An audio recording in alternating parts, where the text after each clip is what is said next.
Ladies and gentlemen, a very warm welcome to you. You're watching a new episode of Encounter.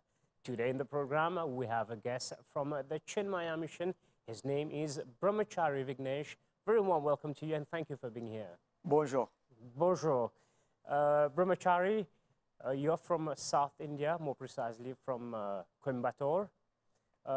Your name is Vighnesh, but people also call you Brahmachari. So my first question to you would be, can you define what's Brahmachari? Because that's how everyone calls you, right?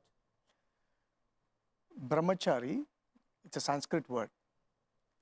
And if you expand it, it's called Brahmani Charati iti Brahmachari, meaning the person who follows the path of the truth and who has taken up his life purpose to follow the truth and lives a very disciplined life and also is in the interest of learning the truth, learning particularly, and lives by certain principles for himself and serves the society.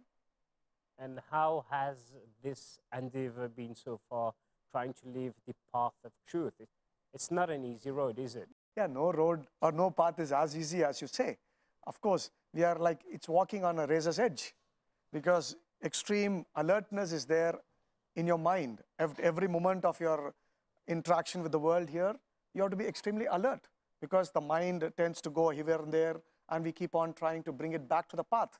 So naturally, it's a challenging, but at the same time, challenges are good for our growth and it takes us to the path and the truth. All right, so someone who walks the path of the truth can be referred as a Brahmachari. Yes. So do you have to be initiated to become a Brahmachari, or is it a way of living? That's two parts. That's two parts. Yeah. So you can be initiated into the path, or the person who is living a celibate life and following this path is also called a Brahmachari. Even our Bhagavan Krishna is called Naishtika Brahmachari. Okay. Though he was married, and you all know how he lived, but he was called Naishtika Brahmachari because he was untouched in whatever he lived. He knew where he was, what he was, and he lived a very amazing, spectacular, disciplined life. So you've come to Mauritius all the way from South India. Can you tell us, why did you come to Mauritius? Chinmaya Mission, Gurudev Swami Chinmayananji wanted to spread maximum happiness for maximum people for maximum time. So when it becomes maximum people, you need to reach maximum people. Okay. So wherever there's an opportunity to reach maximum people, we keep going there and trying to share the joy and to know, learn, and also share their joy. And all this comes into that ambit. And you have a headquarters which is based in Bobassa. Yeah. And it has been there for quite many years now, and people come there regularly, and it's well appreciated in the island. Can I ask you a question? I heard that you're a pure product of the Chinmaya mission. Is because you were initiated at a young age? As every young child of a Hindu family, it is usually started with the father and the mother. Yes. They initiate us into the path of their religion or the culture. So I was born in a very good religious and a spiritual family. My father is a sports person. He was a coach, football coach for the national team and the other teams as well, state team and stuff. My mother is a very cultured and very strict kind of a spiritual follower. So prayers in the house and celebrating festivals and fastings and all this used to happen regularly. And then more than what I could say is like in our culture we say, Mata, Pita, Guru, Devam. So the Mata initiates to the world around and then the Guru initiates the world inside you. So the atmosphere was such in a way that I was in a place where we lived. Gurudev came in the form of a mentor and a teacher and said, we're going to start some classes on culture and tradition. Are you interested? Being born in such a family, initially, obviously my mother said, we go. And then I started going to this classes called Bala Vihar. So it's the education of human values for children. Exactly. I love this class. Yeah, I know. I mean, I used to really enjoy the class. The friends are also there. And we used to go every week. And we used to have some chanting and bhajans and stories and some activities. So it was a lot of fun was there. So probably I should mention, I'll just take this opportunity to our viewers of Encounter, that even in the Chinmaya mission of Mauritius, there are classes of Bhavihar. Correct. So you can just check it out on the website or get in touch or drop me an email. I will give the email address at the end of this episode so that you can have more information about it. But by all means, always send your kids to classes of education values. It makes a massive difference, and you can see it when people grow up, that their receptibility and the way they perceive things and how they project things outwards is a whole massive difference. Valuables are valuable. Values are invaluable. So what we value in our life is the core character of a person. It's not what he wears and what he earns or how he lives, but what he is what we value. So here, these values are the fundamental, the foundation of a person's character. If you go ask an achiever, how did you become successful? You'll say hard work. That's a value. Determination, that's a value. He never said money. He never said like people around me. Yeah, they will say, but it's the values that really matter. So that's how we are introduced to the noble values for life. And then we grow on to the next level of inquiry into life. That's what Chinmaya Yuva Kendra is all about. So I was part of the Bal Vihar. Next, it went to the Yuva Kendra, we call Chinmaya Yuva Kendra, where young people come and inquire and ask questions and want to serve the society and want to bring their potential out. So this forum is also there, part of Gurudev's vision, like children, our values are there. Faith and love and devotion is developed in that area. But next level, the logic starts coming up. The intellect starts developing. Initially, the love, the heart part is touched.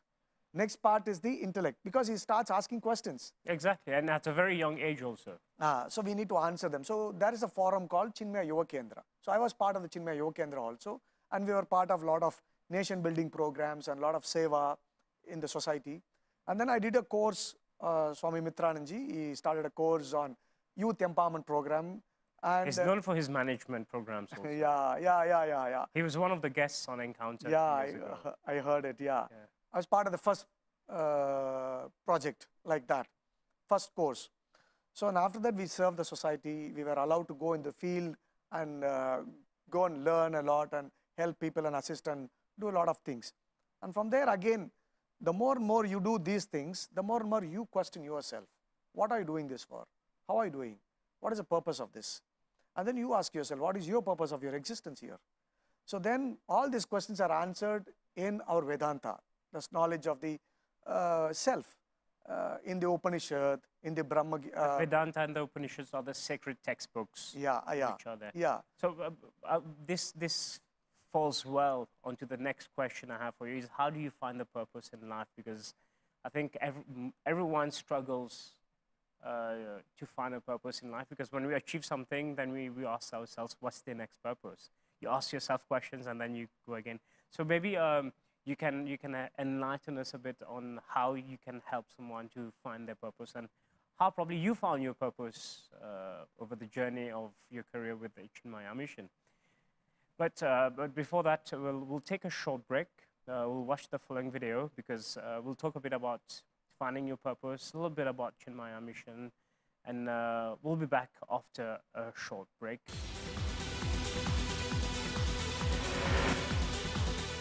Finding purpose in life is one of those things that most people want, whether we know it or not.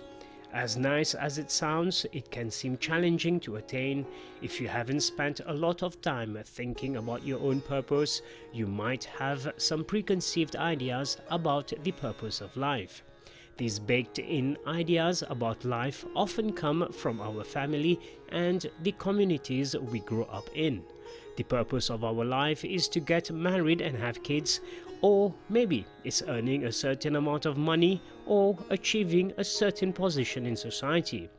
But these types of achievements often don't bring the kind of fulfillment that comes with finding your personal sense of purpose.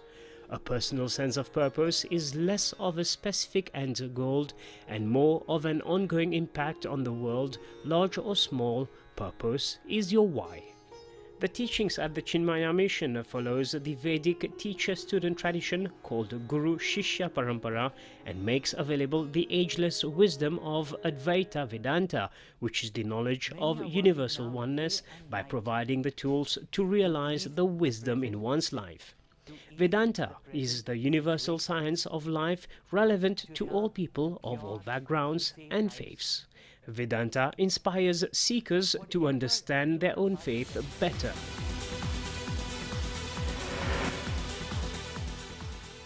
Ladies and gentlemen, welcome back. You're still watching Encounter, and Brahmachari Vighnesh ji is still with us in the studio. Probably first is, how did you find this passion, or how did the passion find you? To answer this, every object in this universe is placed for a purpose. You take up any object in this world, any object in this world, in this universe, has a specific role to play. And each one plays it well, actually. It's only the human beings question this, because they have a mind which is little evolved, which questions, which inquires.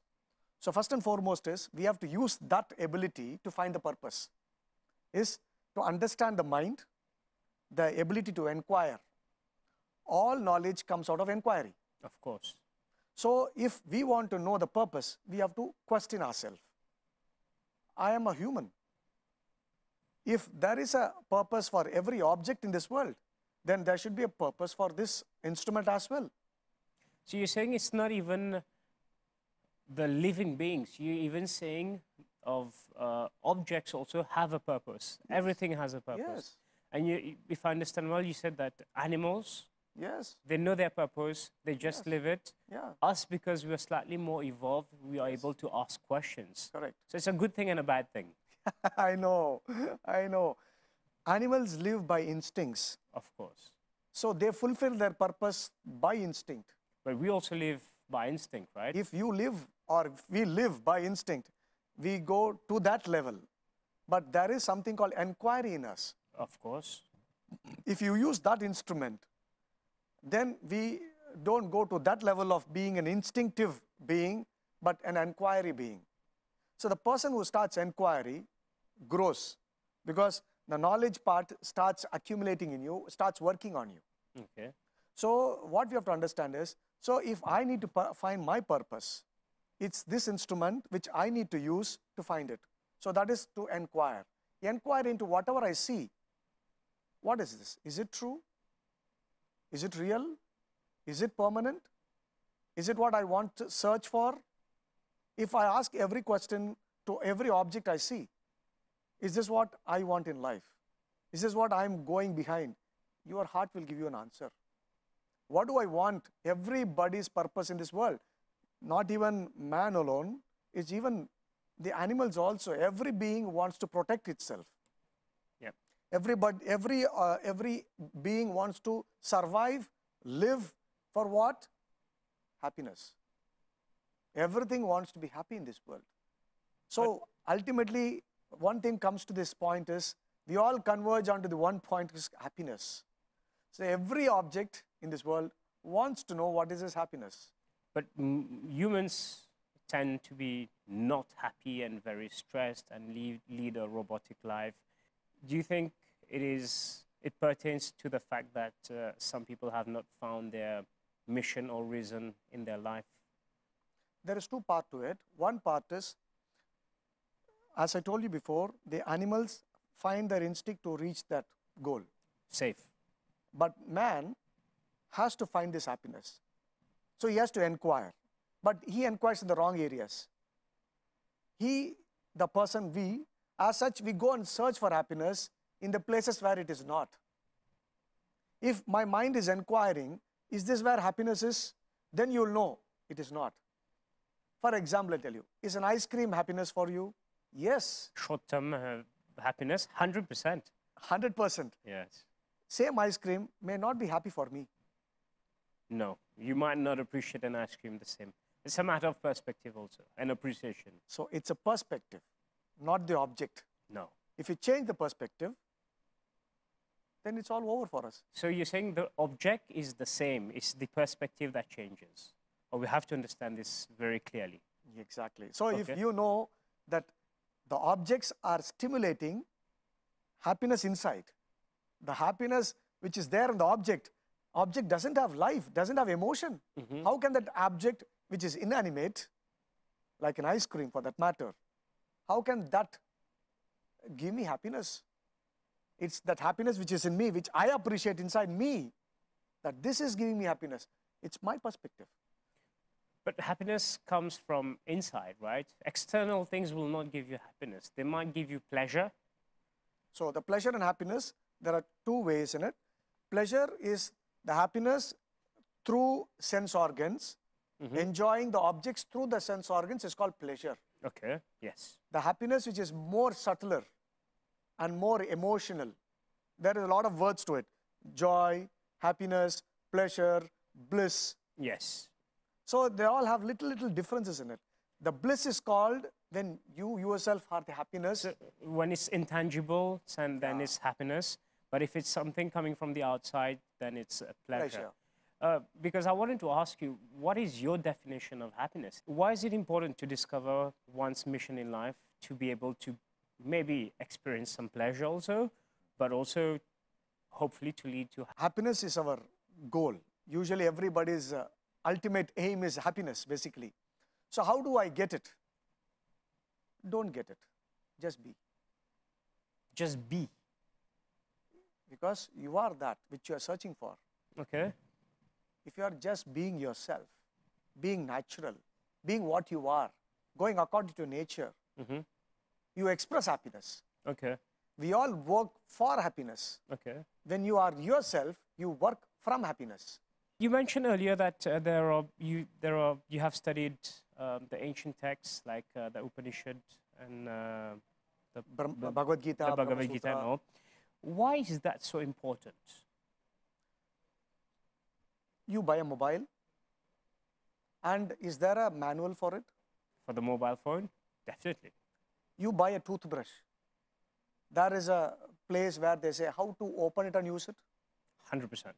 Agreed. An ordinary instrument, which is inanimate, which doesn't have a mind, to use that instrument itself, there is so much of directions to use.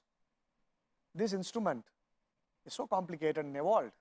It is the most evolved and the best technology in this world, by far. So for the technology, don't you think we need a direction for use? No, our brains are not enough for it? If it is enough, it would have found it. Okay. Why does it search then? So are you trying to say that those ancient texts are manuals that we have to refer to? You read physics, chemistry, math, geography, social science. Yeah, you study books for them. Yes, yes. So to know yourself. How has the study of those ancient texts helped you, or what difference did it make in your life? It clarifies our confusions, our conflicts, gives direction and purpose to our thinking, and gives more meaning to our life if we start practicing them. So these ancient texts are far deeper than what we think. So according to our understanding, we gather a lot of little ideas, and for me, this is what it has done. Okay. Given us a little bit of clarity about life and purpose and meaning, and also to take decisions in life. And what am I doing? Why am I doing? How am I doing? All these things are mentioned in it. And you enjoy it so much that you feel the need to share it with people, hence the reason why you do so many talks and you try to have a positive impact on people's lives. Two ways to it. One is my gratitude to my teacher. He gave it to me without any expectation of what I will do with it. He just gave it because he was grateful to his teacher. And so when I got it for myself. But when you get something for yourself and which you feel it is very happy, what do? You'll share it. It's just like the address of a good restaurant. Yeah. You will always give a good reference for people to enjoy the same good food you had. Brahmachari ji, maybe this question just came up in my mind. You have done so many talks. What do you think is, okay, you always say two-part, I'll also say two-part. what is your favorite topic to discuss? And what is the topic you think people need to hear the most? And if it's the same, then just go for it. See, obviously, for me, the favorite topic to think about, talk about, discuss about is about life, Okay. about happiness, about service, about how we can make a difference in this world. What part do I play to make a little difference around me? This I would be very happy to discuss. It's not just talk, do also. So when I talk about pollution, I will make an effort to do something about stopping that pollution. So it's not just talking, it's walking also. Okay. And how do you find the motivation for that? The motivation comes from our people, from my acharyas or the teachers, like Gurudev, how he did. He just didn't talk. A lot of people talk but do not do. So that's why I'm asking you the other side of the coin. Yeah. And hopefully by this you're able to do whatever you set yourself to achieve to do. Yes. See, the point is, for example, if I talk saving water, I do what? I don't waste water. When I go to a restaurant, they give me water. I said, this much I want, which I will use it. So I start saving whatever I can because my ancestors gave me a beautiful world. So when I go, I should live a beautiful world for the next generation. Okay. And a better world for the next generation. And share ideas or things which will enhance the life of the next generation for them to find purpose or to make it even better, not worse than that. Okay. So this is the first part of your question, like what ideas would you like to discuss? And then the second part is, again, as you said, if it is very similar, like I talk, I do. So but what are the things that people need to hear, according to you, or to be reminded of, especially in this world? They are supposed to hear what is real. Okay. Not what is told by everybody. You listen to that, but you should be able to understand how to distinguish between what is real and unreal. Okay. Because we come to hear a lot. Basically, in our Shastra itself, it is said, hear good, see good, talk good, feel good. This is what our entire Shastra speaks. So basically, what you're supposed to hear is, hear the truth. And when you start hearing the truth, it slowly transforms you to be the truth. Okay. So wherever the truth is, try to be in that area where there is truth. And what is the truth? How do we know it's the truth? I was about to ask you that. How do you know it's the truth? It unites. Okay.